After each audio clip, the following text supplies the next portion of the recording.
seeking the origins of the Panther, regarded as one of the finest medium tanks of the Second World War, we must turn back to examine the consequences for the German army, and in particular the tank arm, of Hitler's momentous decision to order the Wehrmacht eastward against the Soviet Union.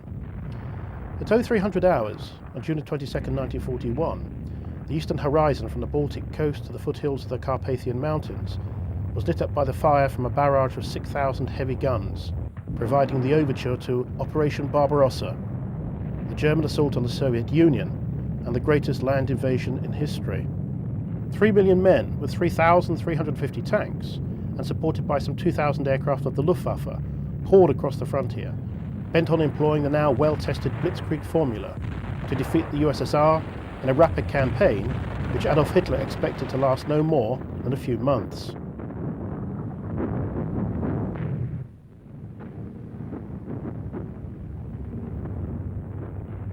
The dictator of Nazi Germany viewed the Soviet Union with derision, claiming its image as a powerful modern state was a sham. He said, "We have only to kick in the front door and the whole rotten structure will come tumbling down." Such delusion, while grounded in the first instance on his anti-Semitic, anti-Marxist and overtly racist philosophy, which reduced the Slavs, and thus the Russians, to the level of mere subhumans in the Nazi worldview, was also heavily coloured by a German intelligence analysis of Soviet military and economic power that was profoundly flawed.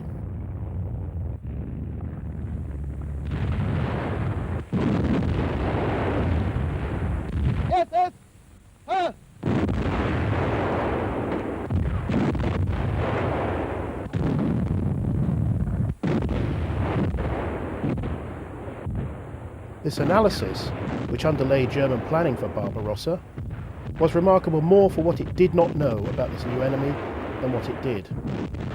Thus, numbers of aircraft and tanks in Soviet service were not known, figures proffered being mere guesses. Little was known of the Soviet order of battle, or of the detailed organisation of Soviet military formations. Nor had the Germans any inkling of the profound changes wrought on Soviet industry by the 5-year plans, and thus of the potential of the USSR to fight a prolonged war. In short, the German armed forces had plunged into war with the Soviet Union, sustained only by the unsubstantiated conviction that the Red Army was not fit to engage in a modern conflict and would be unable to defend itself against the most modern and effective war machine in existence.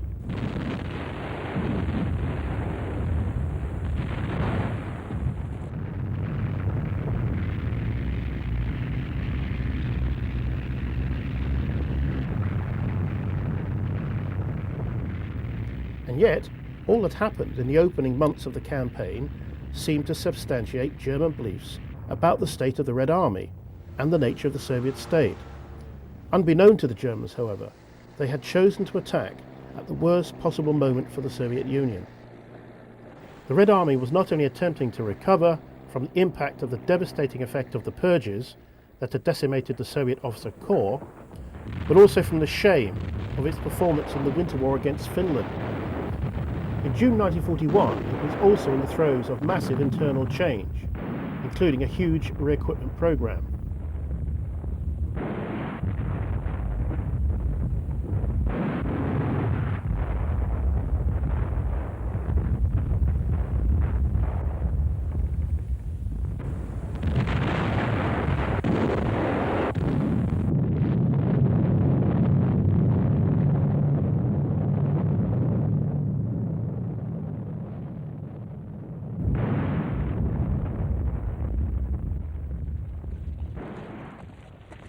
Although the German panzer columns tore through the Soviet defences, driving deep into the hinterland and encircling hundreds of thousands of Russian troops in massive pockets within weeks of the opening of the campaign, there were more than a few indications that led many Germans to realise that this new war in the east would be quite unlike that fought the summer before. One officer in the 18th Panzer Division wrote, "There was no feeling, as there had been in France, of entry into a defeated nation. Instead there was resistance, always resistance, however hopeless." Indeed, even Hitler sensed as much, telling Mussolini that Soviet soldiers fought with truly stupid fanaticism, with the primitive brutality of an animal that sees itself trapped. While the Führer, no doubt, saw such as confirming evidence of the subhuman nature of the Russians, even he could not have missed that these same subhumans had already killed over 100,000 German troops in the opening weeks of Barbarossa, more than in all the previous campaigns combined.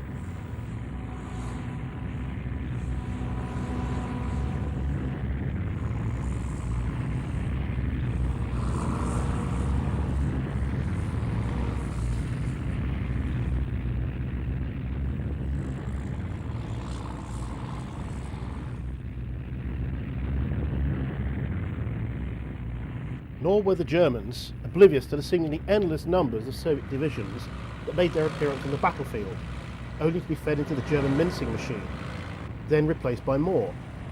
By the end of July, the Germans had already identified more Soviet divisions than they estimated the Red Army possessed. The Soviets were profligate with their manpower, but in the face of the rapidity of the German advance and their unpreparedness to cope with blitzkrieg, they had to trade lives and space for time. Thousands and thousands, then hundreds of thousands of prisoners were taken. One German soldier later recalled, "The earth-brown crocodile slowly shuffled down the road towards us. Prisoners of war, Russians, 6 deep. We couldn't see the end of the column. As they drew near, the terrible stench which met us made us feel quite sick. We made haste out of the way of the foul cloud which surrounded them. Then what we saw transfixed us where we stood, and we forgot our nausea." Were these really human beings, those grey-brown figures, those shadows lurching towards us, stumbling and staggering, moving shapes at their last gasp, creatures which only some flicker of the will to live enabled them to obey the order to march?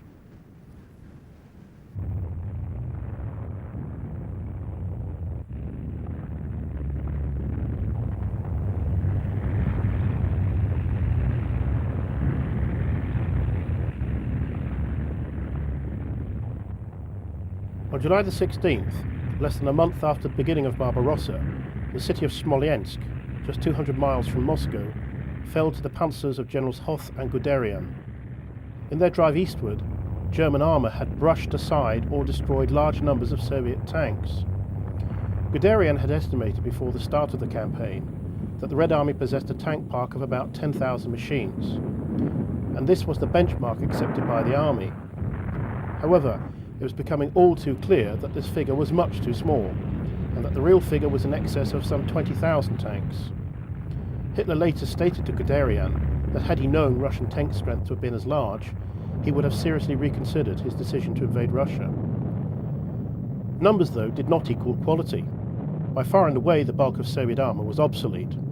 Most of the designs dated back to the early 30s, drawing heavily on foreign designs. What the newsreels show the most of are wrecked and burning T-26s, T-28s, T-37s, and light tanks of the BT series. None mounted a gun larger than 45mm, and all had thin armour. The short-barrelled 50mm gun of the Panzer Mark III and the short 75mm gun of the Panzer IV had no difficulty destroying these tanks, and the footage herein shows large numbers of these tanks destroyed and on fire. Even the 20mm cannon of the Panzer II light tank and the 37mm gun on the Panzer 38T had no difficulty taking out these light Soviet designs. Even the large and impressive T-35 multi-turreted tank seen here was highly vulnerable to German fire.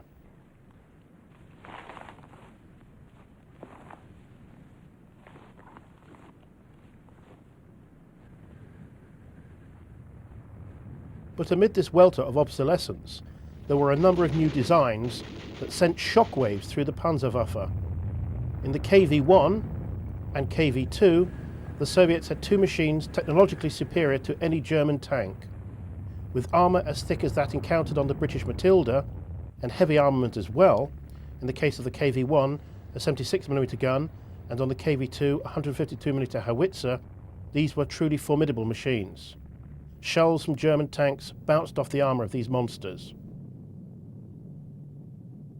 But it was the T-34 that made the greatest impression.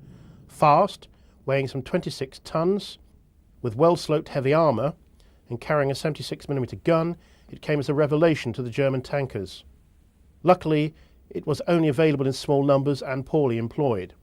The T-34 being examined here is the earliest model, coming off the production line in 1940.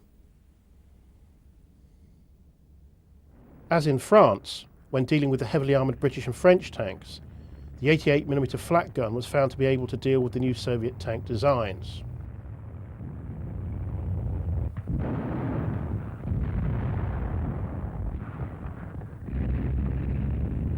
German infantry found other methods for destroying T-34s and KVs.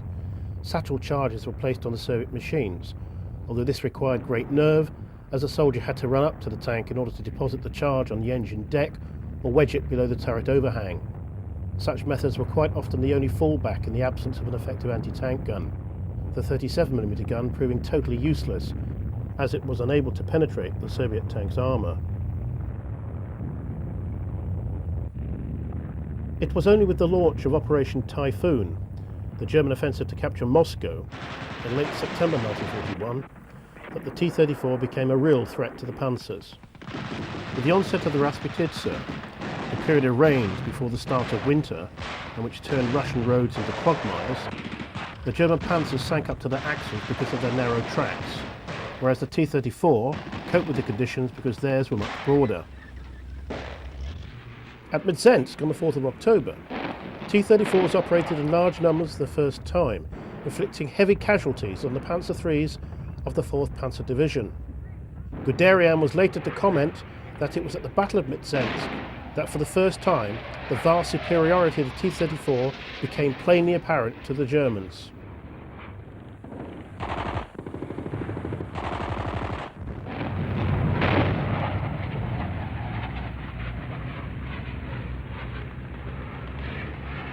And when Typhoon finally ground to an exhausted halt at the beginning of December, large numbers of T-34s belonging to the fresh divisions entrained from Siberia led the Soviet counteroffensive in front of Moscow on December the 5th, 1941. By then it had become apparent to the German army that it had to take steps to address the clear technological superiority in tank design possessed by the Soviets and represented in the T-34.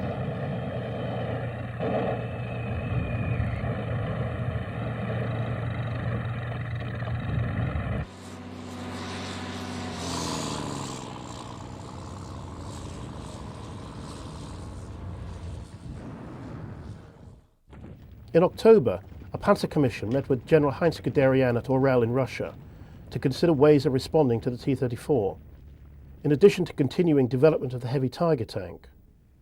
The decision was taken to proceed with production of a new medium Panzer under the designation VK-3002, contracts for which were issued within days of the return to Germany.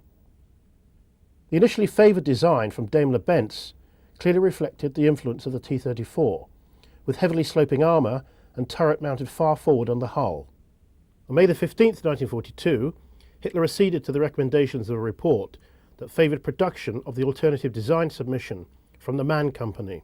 The prototype Mann Panther incorporated the many changes foisted on the design team in the course of the new Panzer's development.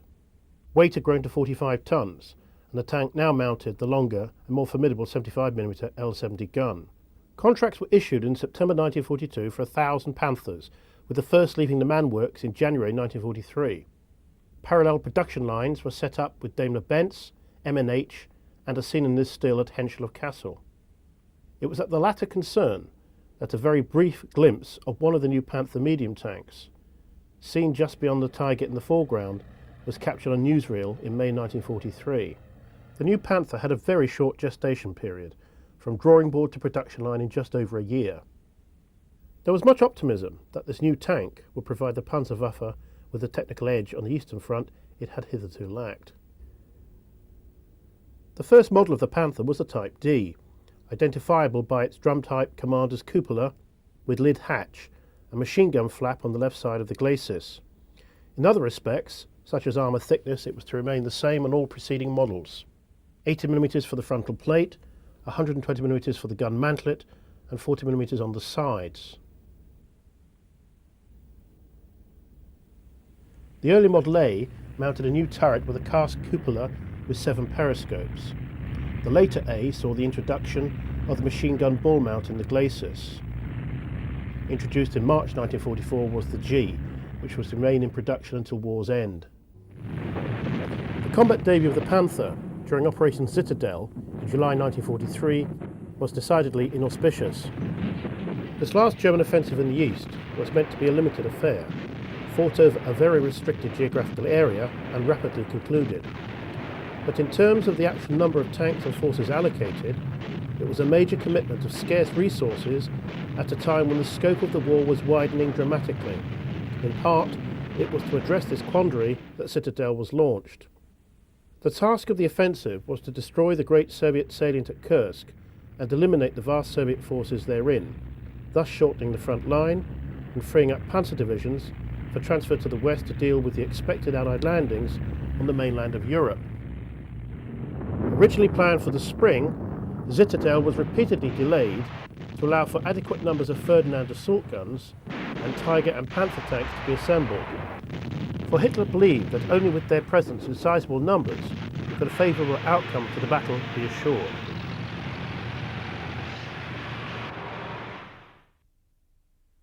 No footage exists of the approximately 200 Panthers committed to the offensive. Organised into tank battalions 51 and 52, and under the command of Major von Lauchert, the Panther Regiment was subordinated to the Großdeutschland Division during Citadel.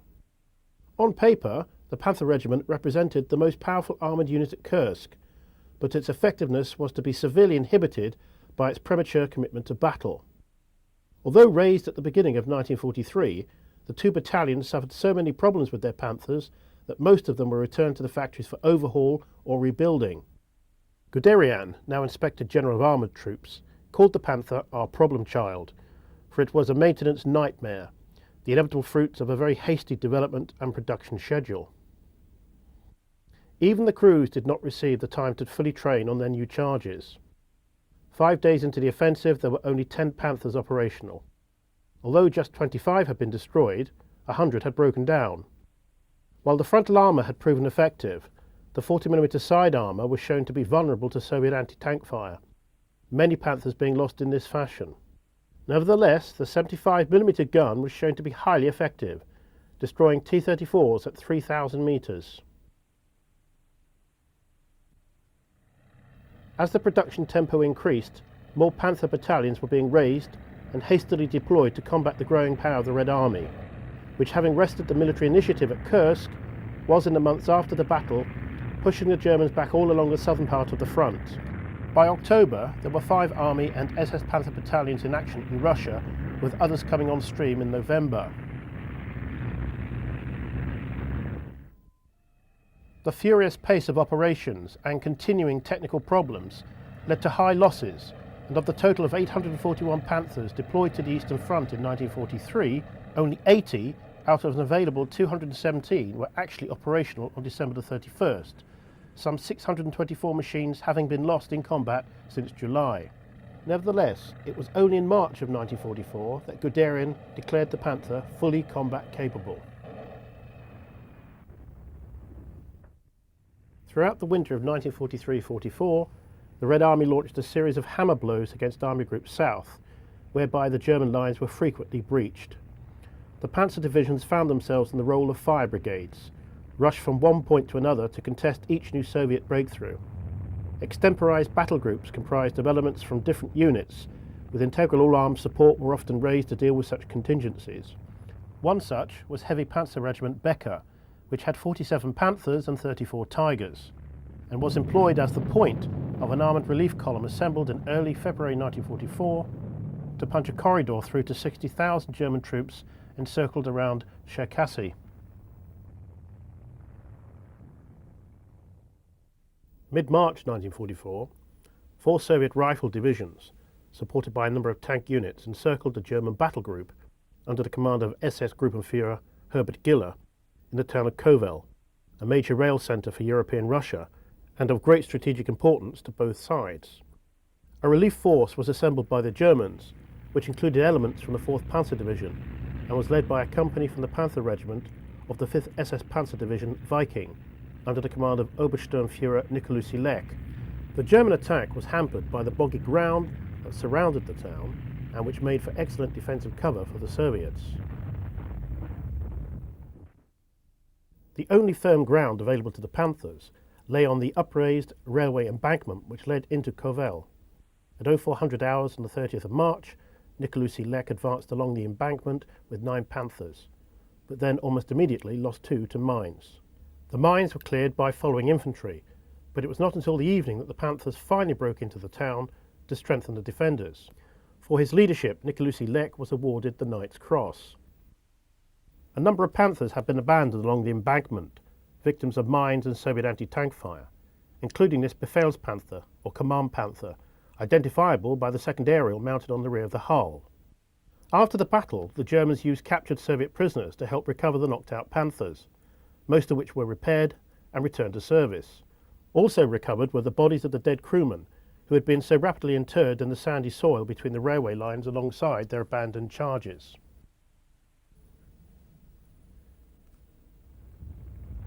Kovel was finally relieved on April the 5th by a further attack involving Panzer IVs and assault guns from the 3rd Panzer Division, along with other Panthers from Viking.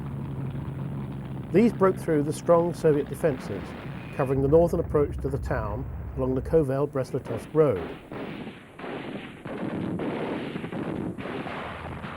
Anti-tank positions were destroyed and overrun, and Soviet tanks, including American Shermans supplied under Lend-Lease, were knocked out on the drive into the town.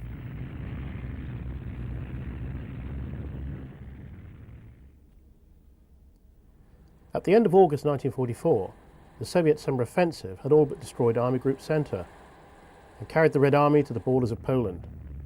It was here that a propaganda company film team recorded footage of heavy fighting as the Germans desperately attempted to halt the Soviet drive westward. By this stage of the war, Waffen-SS units were given particular prominence when filming, and on this occasion the PK team have focused on a localized counterattack by the 5th SS Panzer Division Viking. Under the command of Sturmbannführer Maedres, elements of the Panther Battalion, supported by Panzer IVs, deployed to attack an advanced Soviet armoured unit of T-34-85s and JS-2 tanks that have occupied a number of nearby villages. Fire is opened on the Soviet positions by Vespa and Hummel self-propelled guns. The Panthers begin to move towards the target using their speed to move rapidly from one fire position to the next. Grenadiers then follow up in their armoured half-tracks, ready to mop up Soviet infantry in advanced positions. Panthers engage Soviet armour, while the Grenadiers move forward to flush out other Soviet infantry that have gone to ground in the cornfields.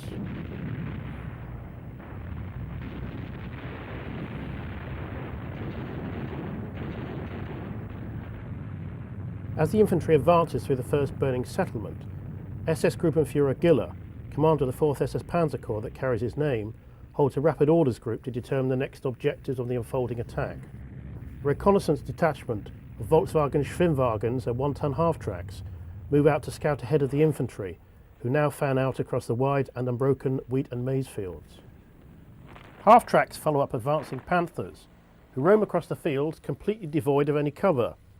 It is the measure of the secondary role played by air power on the Eastern Front that German armour could still operate in this fashion, underneath a sky empty of Soviet aircraft, while far away in Normandy, such an operation would have caught the immediate attention of Allied fighter bombers. Viking's Hummel detachment has moved up and brings other Soviet positions under fire from their 150mm guns.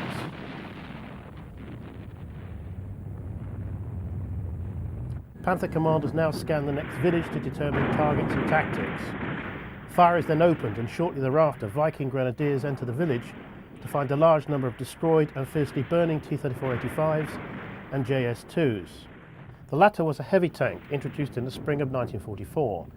Its 122mm gun was one of the few weapons that could easily penetrate the frontal armour of the Panther. But the very high muzzle velocity of the 75mm L-71 gun still allowed the Panther to effect a first-round hit and penetrate the turret armour of the Soviet heavy tank at 800 metres. As this distance was clearly a long way within the range of the Russian tank's heavy gun, other factors such as training, the quality of German optics and command and control procedures went into play in order to bring about the sort of results seen in this footage.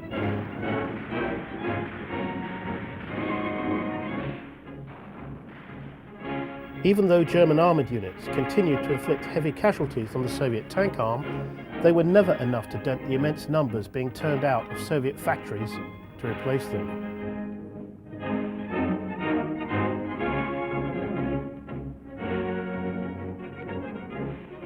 Further to the north, the 3rd Panzer Army, having been pushed back into Latvia and Lithuania by the 1st and 2nd Baltic fronts, was engaged in fierce defensive fighting.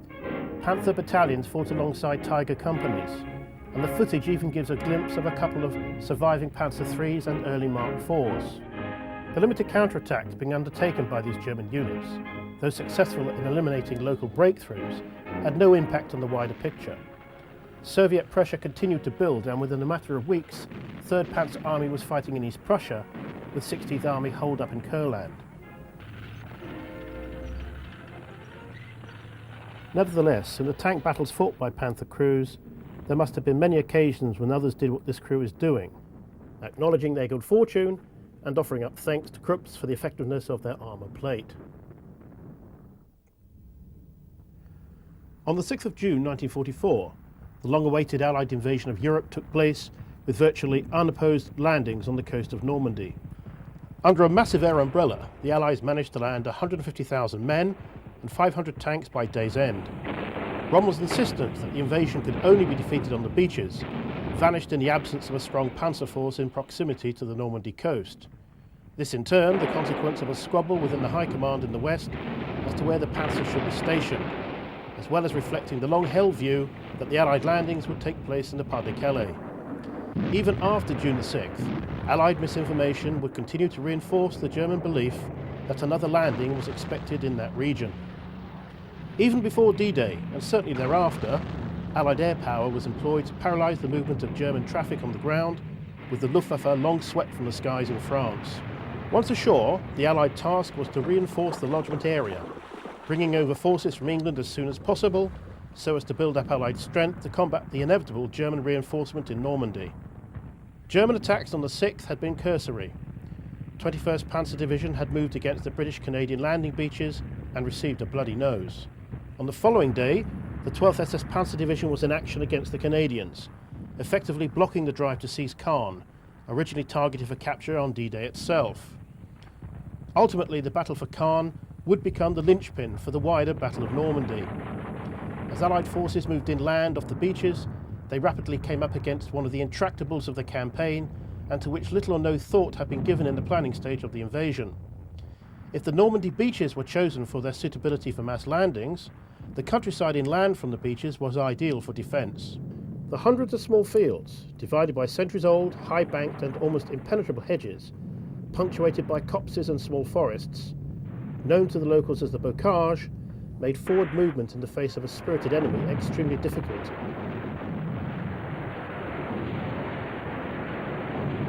The Allied air campaign to halt the daylight movement of German reinforcements to Normandy, especially by the Panzer divisions, is no better illustrated than by reference to the travail of the Panzer Panzer Division. As one of the most powerful armoured units in France, it was ordered to make for Caen on the 6th of June and travel in daylight. Due to the constant bombing and strafing from Allied aircraft, the forward units did not arrive until the 8th, and the division was not fully in place until some days later.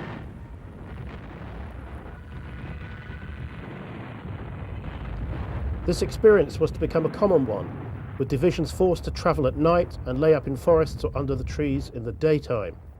The massive use of Allied air power for this purpose led to the extensive destruction of many towns and villages on the approaches to the Normandy battlefield.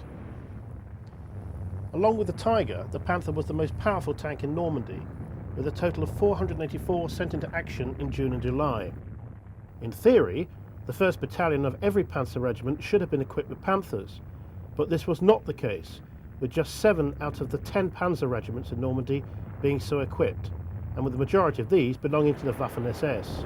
The bulk of Panthers in Normandy were the A model, with a smaller number of Gs and a few Panther Ds. The Allies rapidly came to fear the Panther, for although it fired a lighter shell than the 88mm gun of the Tiger, its extremely high muzzle velocity allowed it to take out any Allied tank at long range. Shermans, Cromwells and Churchills were all easy targets at 1,000 yards. The vulnerability of Allied tanks to the Panther and Tiger nearly became a political scandal in the United Kingdom, with Field Marshal Montgomery having to intervene to insist that the threat posed by the German tanks was overblown and that Allied tanks were well up to the task expected of them. While such a view may have been acceptable for official consumption, Allied tank crews remained extremely sceptical. Many Allied tanks now began to carry extra armour in the form of welded-on track shoes. It was, however, discovered that a Panther could be killed by getting close enough to get in a shot on the lower part of the gun mantlet. The tank shell would then ricochet downward to break through the thinner hull top armour above the driver and machine gun operator. American tankers also discovered that a shell ricocheting off the ground in front of the Panther might penetrate the lower hull armour. As both these methods required the Allied tank to get well within the Panther's gun range, it took a brave crew to attempt such a tactic.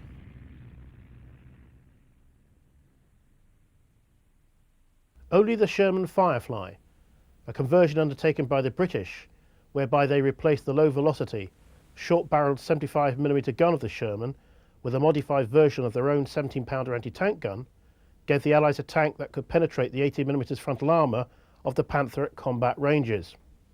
Fireflies were issued on the basis of one per troop of 4 Shermans. Naturally, Panther commanders attempted to target the Fireflies first in any British tank attack, the long 17-pounder barrel being a unique recognition feature. Tank crews often tried to disguise this so as to render the tank less obvious. Fireflies were successful in destroying Panthers, as is seen in the still of a knocked-out Model A in the Odon Valley. Until the arrival of the American M26, with its 90mm gun just before the end of the war, the Firefly remained unique in its ability to take on and kill the big German cats.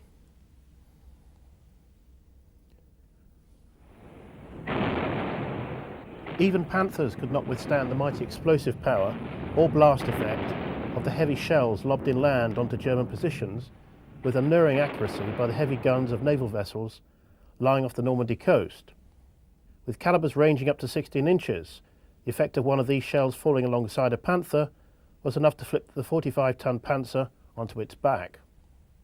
Movement of German armour was very often targeted by such means, with similar results. Fighting among the hedgerows was very much the opposite of the conditions for which the Panther was designed. The difficulty in moving in daylight meant that tanks in effect functioned as mobile pillboxes. In such circumstances, the smokeless powder and very low muzzle flash of the Panther made it difficult to spot to oncoming Allied armour. Throughout the fighting in Normandy, most footage shows Panthers very heavily camouflaged, with masses of foliage covering the machines. Indeed, the skillful provision of such became quite literally a matter of life and death for all Panzers in Normandy.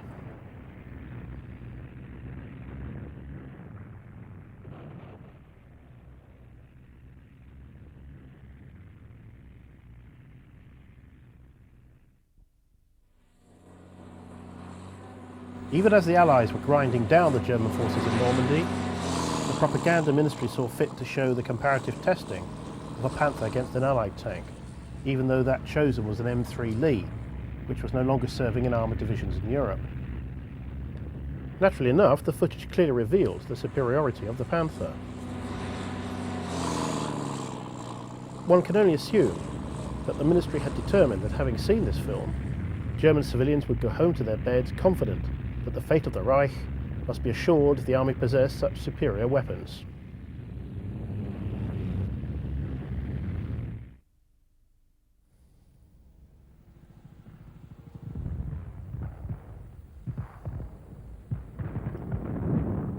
German veterans of the Normandy campaign always recall to their horror the overwhelming impact on ground operations of Allied fighter bombers. In particular, the RAF Typhoon, which carried 8 60-pound rockets, had an explosive power that could defeat even a Panther. Although only a single battalion of the Jagdpanther served in Normandy, it made a very singular impression. Designed as a heavy tank destroyer, employing the Panther chassis, the Jagdpanther mounted a version of the 88mm Pak 43 heavy anti-tank gun that also equipped the Tiger II heavy Panzer, which saw service in Normandy. The 88mm Pak 43 had been employed by the Army as an anti-tank weapon since 1943. Although large, heavy and cumbersome, its very high muzzle velocity was able to defeat any known Soviet and Allied tank at ranges of up to 3,000 metres.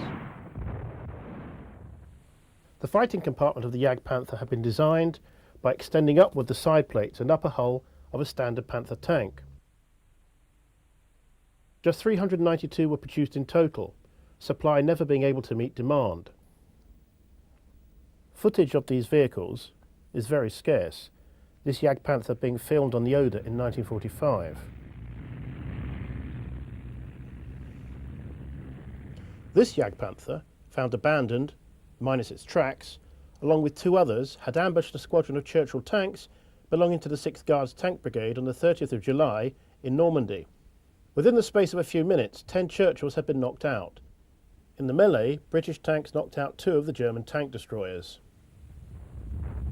Although German opposition remained fierce right through July and into August, the breakout of the American forces from the Cotentin Peninsula and the drive by Patton's Third Army across the rear of the German position in Normandy opened up the prospect of the Allies effecting an encirclement of the Army of the West. As the British battled south towards Falaise, in the face of desperate German resistance, the Americans took Argenton.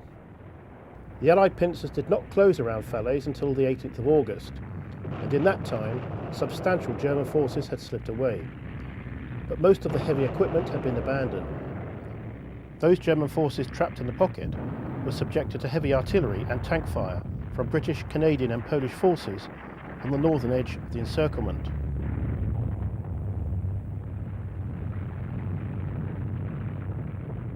To the south, American forces delivered their own heavy bombardment. The Germans, however, continued to offer heavy resistance.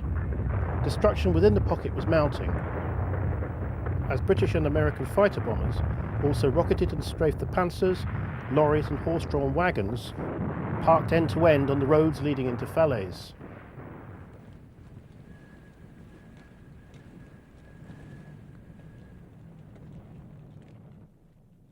Very few of the Panthers survived the destruction, and their fate, as abandoned, smouldering and blackened hulks, was recorded by Allied cameramen after the surrender of the German forces in the pocket.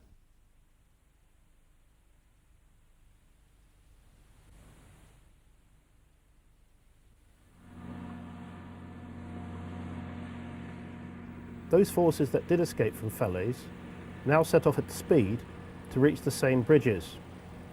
Surviving heavy equipment was nursed through the narrow roads whilst under constant attack from Allied fighter bombers.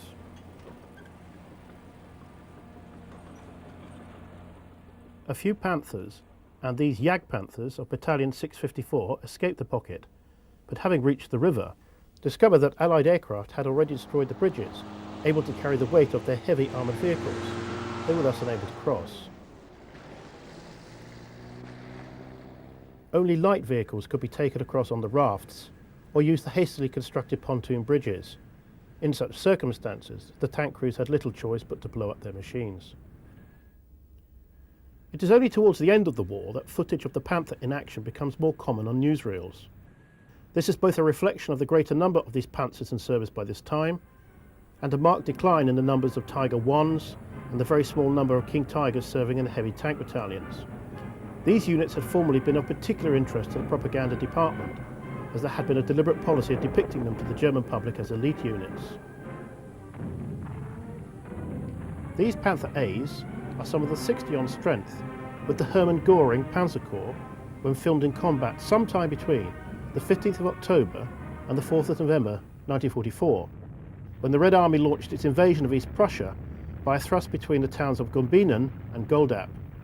The German response was to launch a limited concentric counterattack to seal off the Soviet drive into the East Prussian hinterland, with the Hermann Göring Corps and the 39th Panzer Corps thrusting into the flanks of the 11th Guards Army. In conditions of local air superiority, Luftwaffe Stukas proceeded to bomb the advancing Soviet armour, with the Panthers following with their own attack. While it is clear the Panthers inflicted heavy losses on the Russians, it must always be borne in mind that it was a feature of the propaganda function of newsreels that the PK camera teams never showed any destroyed German armour or dead German soldiers. Following the Soviet invasion of Romania by the forces of the 2nd and 3rd Ukrainian fronts in August 1944, the limited armoured forces available to the Germans fought desperately in the face of the overwhelming strength of the Red Army. The destruction of the German 6th Army opened up the whole of Romania and the Hungarian plane to the rapidly advancing mobile forces of the Russians. The blunting of localized Soviet thrusts by Panther units could not, in the end, have any major impact on the wider picture, whatever the particular technical skills displayed by the crews in bringing them about. Throughout the late autumn of 1944, Panther units belonging to the 4th Panzer Army in southern Poland were in almost continual action against the ever-advancing Soviet forces. Almost all footage from this period reflects the continual cycle of retreat, regroup, and limited counterattack to seal off local breakthroughs. If the Panther had a swan song on the Eastern Front, then it lay with those that participated in the series of aborted German attacks around Lake Balaton in Hungary between February and March of 1945. On the 18th and 19th of September 1944, units of the 5th Panzer Army, which was but a pale shadow of the strength implied by its designation, was directed to attack and seize the town of Lunéville in the Moselle River in eastern France, in order to stop the advance of Patton's 3rd US Army towards the German border. The few Panthers available for the attack, mainly Model Gs, came from the 112th Panzer Brigade. Although Lunéville was taken, a subsequent attack on the US 4th Armored Division was stopped with the loss of 50 tanks. This unique footage from newsreel has captured an early recovery version of the Panther, towing an even rarer Jagdpanther. This abandoned Panther G clearly shows the one-piece armoured side plate characteristic of this model. What cannot be seen is the new rear deck design, the revised forward hull and deleted driver's hull flap, replaced by a periscope. The new chin gun mantlet is most prominent. 3,740 Model Gs were built by war's end. Although Hitler had expressed his desire to launch a major offensive in the West, even while his troops were still in retreat from France, it was only in October that full planning began. The intention was to drive 2 Panzer armies through the weakly defended Ardennes, cross the River Meuse, and thereafter drive for Antwerp, splitting the US forces in France from the Anglo-Canadian forces in the Low Countries. This, Hitler believed, will force an Allied evacuation from the continent. Priority in the supply of all new Panthers was given to those units allocated to take part in the offensive. On December the 15th, the day before the offensive began, Panther strength stood at about 400 machines, out of a total of 1,200 tanks to be employed in the attack. Shortly after the opening of the offensive, given the somewhat prosaic title Autumn Mist, but better known to posterity as the Battle of the Bulge, 6th SS Panzer Army and 5th Panzer Army both reported early gains, as it was clear that the Allies had been taken by surprise. But progress rapidly slowed in the face of very poor conditions. Narrow, icy roads, fog and heavy snow, as well as stiffening resistance from American troops. By the 24th of December, 5th Panzer Army was making fair progress in the south, but further advance westward was hamstrung by a tenacious American defence at the town of Bastogne, which refused to surrender. On the 26th, a relief column from the US 3rd Corps relieved Bastogne. Von Rundstedt had already wanted to call the offensive off, but Hitler refused, and by the 28th, the German momentum was spent. Tanks were running out of fuel and being abandoned.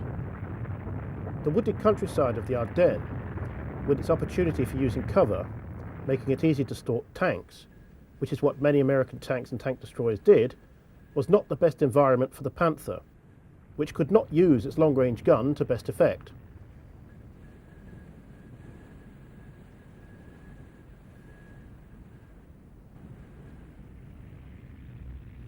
As the Bulge contracted eastward, under US and British pressure, the surviving Panthers carried out a fighting retreat. Although the Panther was undoubtedly the best medium tank in the battle, it was never available in sufficient numbers to cancel out the more numerous Allied armour. Even so, Allied losses amounted to a few thousand tanks and other vehicles, roughly 10% of the effective Allied strength in Europe at this time.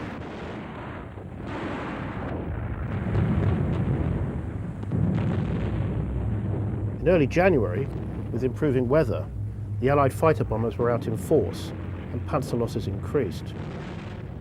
By the time the offensive was closed down, nearly 200 Panthers had been written off to all causes. Total German losses in the Battle of the Bulge amounted to about 600 tanks. This late model Panther G, identifiable by its chin gun mantlet and raised engine fans on the rear deck, was knocked out by US forces at Hotten in Belgium on the 26th of December 1944. Unlike the previous Panther, which wore the ornate ambush camouflage scheme, the crew of this late Panther G made at least some attempt to whitewash their vehicle for the snowy conditions of the Ardennes. The blackened turret suggests that this Panther suffered a severe internal fire.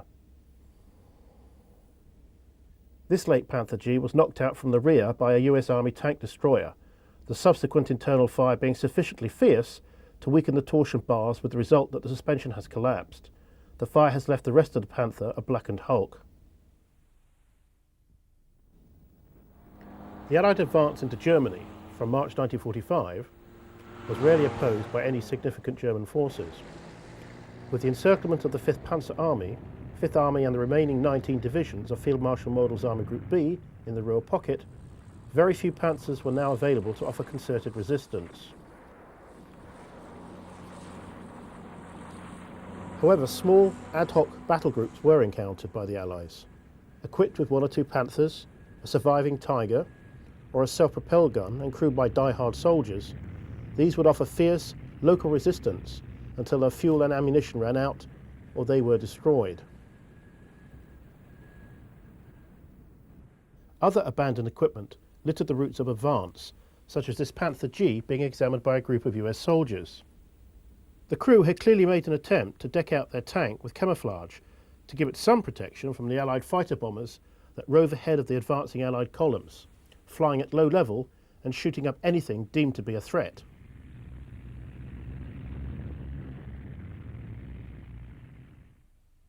Here a late model Jagdpanther, based on the Panther G chassis, has been knocked out by a US Army M36 tank destroyer. The M36, mounting a 90mm gun, was one of the few Allied vehicles that could penetrate both the frontal armour of the Panther and Jagdpanther. One of the very rare Panther variants encountered by the advancing Allies was a late model Panther G using the steel road wheels derived from the Tiger II. The fire in this Panther has evidently collapsed the torsion bars, leading to the pronounced droop at the rear of the tank.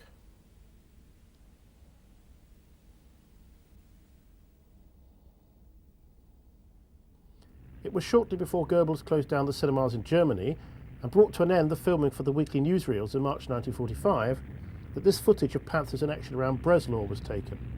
All are late model Gs and are painted in an unusual camouflage scheme. Supported by grenadiers and half-tracks mounting triple 30mm cannon, the Panthers advanced to engage oncoming Soviet armour. One Soviet tank, probably a T-34-85, has been engaged and destroyed at fairly close range.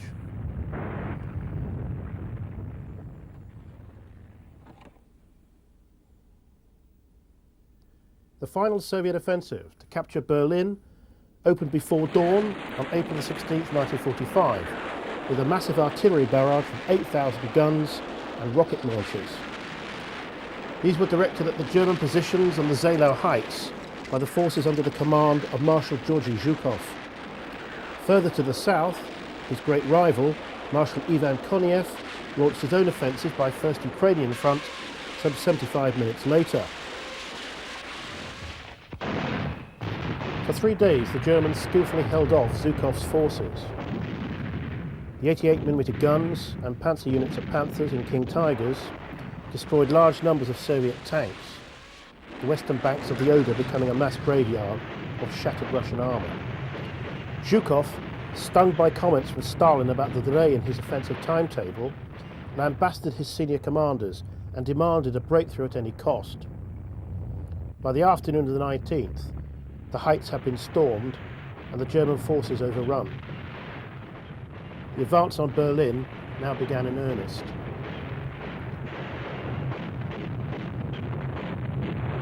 Overhead, the Red Air Force pounced on the retreating German columns, streaming back towards Berlin.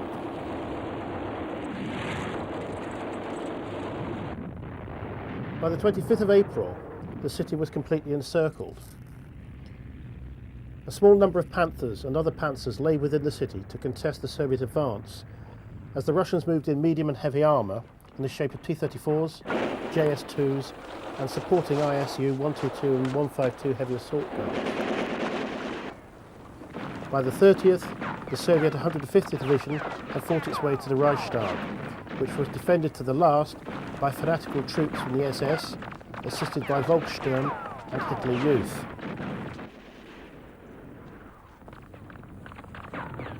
At 22:50 hours, a small party of Soviet troops scaled the stairs to the roof of the Reichstag building and unfurled the flag in symbolic triumph for the USSR's victory over Nazi Germany.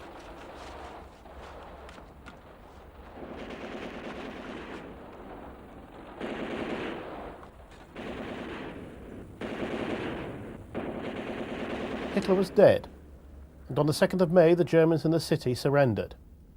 Berlin had fallen.